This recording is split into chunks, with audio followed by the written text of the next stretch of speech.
সেনাপ্রধান বলেছেন, আমরা আপনাকে নিরাপত্তা দিলাম আর আপনার লোকেরা আমাকে মারতে বিদেশ থেকে লোক আনলো। মানে এই বিদেশ থেকে আনা লোকটা কে? খলিলুর রহমান।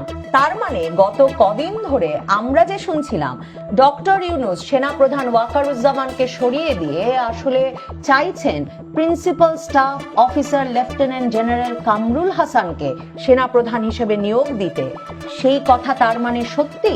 সেনাপ্রধান তার মানে সরাসরি খলিলুর রহমান জাতীয় নিরাপত্তা উপদেষ্টার দিকে ইঙ্গিত করে বললেন যে তাকে মারতে, সেনাপ্রধানকে মারতে এই লোকটিকে বিদেশ থেকে উড়িয়ে আনা হয়েছে। তার মানে সেনাপ্রধান ডক্টর ইউনূস তারা দুজন এখন সত্যি সত্যি মুখোমুখি।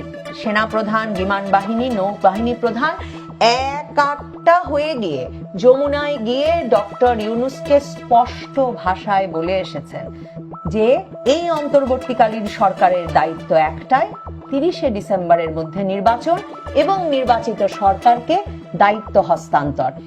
এর ফাঁকে ডক্টর ইউনূসের অন্য কোনো চেষ্টা, সেনাপ্রধানকে সরিয়ে দেওয়ার চেষ্টা কিংবা সেনাবাহিনীর ভেতরে অন্য কোনো রদবদল আনবার চেষ্টা কিংবা বিদেশের অন্য রাষ্ট্রকে এটা ওটা দিয়ে দেওয়ার চেষ্টা সম্ভবত সশস্ত্র বাহিনী শক্ত হাতে প্রতিহত করবে।